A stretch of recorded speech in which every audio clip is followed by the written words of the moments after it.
भारतीय राष्ट्रीय चित्रपट संग्रहालयाचं उद्घाटन पंतप्रधान नरेंद्र मोदींच्या हस्ते झालेलं आहे। मुंबईतील पेडर रोड इथे या भारतीय सिनेमाच्या राष्ट्रीय संग्रहालयाची नूतन इमारत उभारण्यात आली आहे। या चित्रपट संग्रहालयासाठी 141 कोटी रुपये खर्च करण्यात आले असून या संग्रहालयामध्ये भारतीय चित्रपटाचा 100 वर्षांचा इतिहास जतन करण्यात आला, तर जुने कॅमेरे, चित्रपटाची एडिटिंग यंत्रणा या संग्रहालयामध्ये ठेवण्यात आली आहे।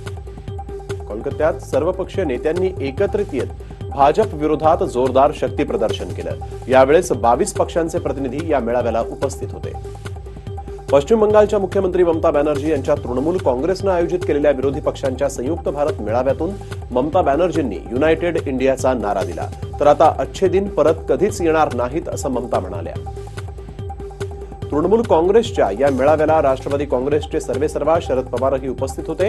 देशाला वाचवण्यासाठी आम्ही सगळे एकत्र आलो असून मोदींच्या राज्यात घटनात्मक संस्थांना धोका निर्माण झाल्याचा आरोप शरद पवारांनी केला। आमच्या युतीमुळे देशात आनंदाचं वातावरण असल्याचं वक्तव्य समाजवादी पक्षाचे अध्यक्ष अखिलेश यादव यांनी केलं, तर देश नव्या पंतप्रधानांची वाट पाहत असल्याचंही अखिलेश यादव म्हणाले। अमित शहा आणि मोदींनी देशाची दिशाभूल केली असून तरुणांकडे नोकऱ्या नाहीत तर शेतकरीही नाराज असल्याचं आम आदमी पक्षाचे अध्यक्ष अरविंद केजरीवाल म्हणाले। शहा आणि मोदी पुन्हा निवडून आले तर हिटलरशाही येईल आणि अशी टीका देखील केजरीवालांनी केली। या मेळाव्याला काँग्रेसचे ज्येष्ठ नेते मल्लिकार्जुन खरगेही उपस्थित होते। यावेळेस मल्लिकार्जुन खरगेंनी सोनिया गांधी यांचा संदेश वाचून दाखवला।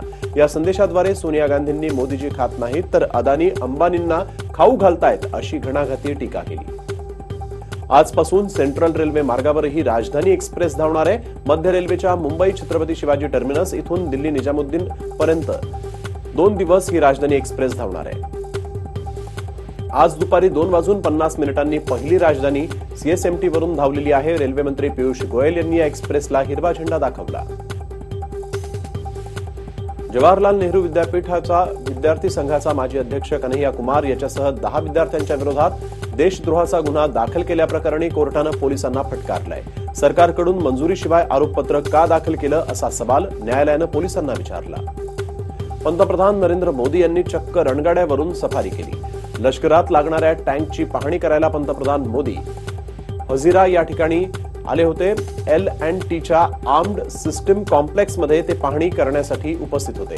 तिथे त्यांनी रणगाड्यावर बसून एक फेरी देखील लगावली। कर्नाटकचे भाजपचे अध्यक्ष BS येदुरप्पा यांनी काँग्रेस जेडीएस आघाडीमध्ये कोणत्याही वेळी ज्वालामुखी भडकू शकतो असं वक्तव्य केलंय। 2013 मध्ये लोकपाल आणि लोकायुक्त कायदा बनल्यानंतरही मोदी सरकारनं त्यावर कोणतीही ठोस भूमिका न घेतल्याचं कारण देत ज्येष्ठ समाजसेवक अण्णा हजारे राळेगण सिद्धी या आपल्या मूळ गावी उपोषणाला बसणार आहेत। प्रदूषणाच्या समस्येवरील नियमित सुनावणीच्या वेळेस जस्टिस अरुण मिश्रा यांनी दिल्ली आता राहायला योग्य नसल्याचं म्हटलं। दिल्लीत आता प्रदूषण आणि ट्रॅफिक जॅमच्या समस्येनं उग्र रूप धारण केल्याचंही त्यांनी म्हटलंय। जेईई मेन्सचा निकाल NTAनं जाहीर केला। यावेळेस सुमारे 15 विद्यार्थ्यांना 100% गुण मिळालेत। मध्य प्रदेशच्या ध्रुव अरोरा हा देशामध्ये पहिला आला असून महाराष्ट्रातील राज आर्यन सिंग याचाही 100%च्या यादीत समावेश आहे। दिवसेंदिवस दिल्लीतील प्रदूषणाची पातळी वाढतच चालली आहे। आज सकाळी देखील दिल्लीत रस्त्यांवर धुक्याचं साम्राज्य पाहायला मिळालं।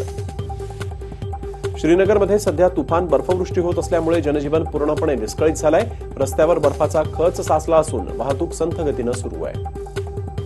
हैदराबादमध्ये उत्पादन शुल्क विभागानं गांजाची तस्करी करणारी आंतरराज्यीय टोळी जेरबंद केली।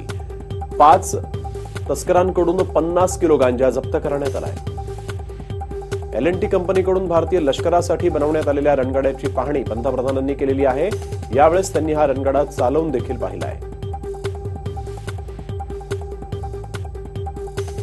5 राष्ट्रांचे प्रमुख आणि 125 पाहुण्यांच्या उपस्थितीत अहमदाबादमध्ये व्हायब्रंट गुजरात समिट होत आहे। व्हायब्रंट गुजरात परिषदेचं पंतप्रधान नरेंद्र मोदींच्या हस्ते उद्घाटन करण्यात आलं। या परिषदेला परराष्ट्र मंत्री सुषमा स्वराज या देखील उपस्थित होत्या।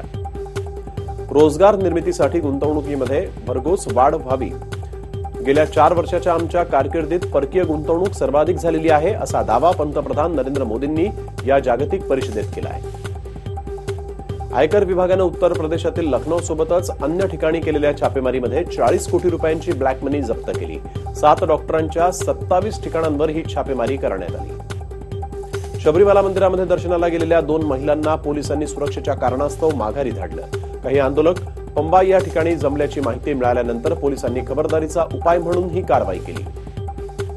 जम्मू काश्मीरमध्ये सध्या जोरदार बर्फवृष्टी होत असल्यामुळे कडाक्याची थंडी पडली आहे. त्यामुळे राज्यात इलेक्ट्रिक जॅकेटची मागणी वाढली असल्याची माहिती जॅकेटची निर्मिती करणाऱ्यांनी दिलेली आहे.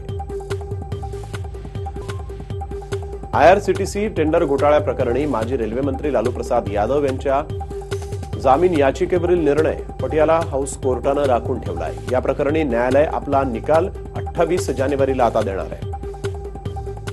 रोटरी क्लबच्या मदतीनं कोइंबतूरमधील एका सरकारी रुग्णालयाचा कायापालट झालाय. आता या रुग्णालयामध्ये ऑपरेशन थिएटरसह 30 बेडची सुविधा निर्माण करण्यात आली आहे. दिल्ली इंटरनॅशनल चेस ग्रँडमास्टर ओपनचा खिताब पटकावणाऱ्या 12 वर्षीय केडी गुकेशचे पंतप्रधान नरेंद्र मोदींनी अभिनंदन केलंय. इस्लामचे अभ्यासक झाकीर नाईक यांची 16.40 कोटींची संपत्ती ईडीनं जप्त केली. नाईकवर धार्मिक भावना भडकवल्याचा आरोप आहे. आपल्या रिचार्ज प्लॅनमध्ये कोणताही बदल करण्याचा विचार नसल्याचं जिओनं स्पष्ट केलंय. सध्या जिओचा नफा सतत वाढत असून ग्राहकांची संख्या देखील वाढतीये.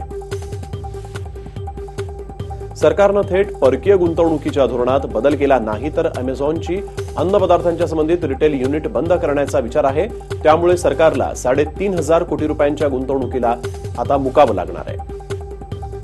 फिलिपाईन्समधील सर्वात श्रीमंत व्यक्ती हेनरी साय यांचं वयाच्या 94व्या वर्षी निधन झालं. चीनमधून फिलिपाईन्समध्ये आलेले हेनरी साय यांनी फिलिपाईन्समध्ये सर्वात मोठी शॉपिंग सेंटरची शृंखला उघडली होती. पाळीव पक्ष्यांना तंत्रज्ञानाच्या मदतीनं लसीकरण करतानाचा व्हिडिओ सध्या सोशल मीडियावर झळकतोय. धावत्या साच्यामध्ये पक्ष्यांना अडकवून त्यांची तपासणी देखील करण्यात येते. ऑस्ट्रेलियात विजयी कामगिरी करणाऱ्या भारतीय संघाला रोख रकमेचा पुरस्कार द्यायला हवा होता, असं परखड मत भारताचे माजी कर्णधार सुनील गावस्कर यांनी व्यक्त केलंय.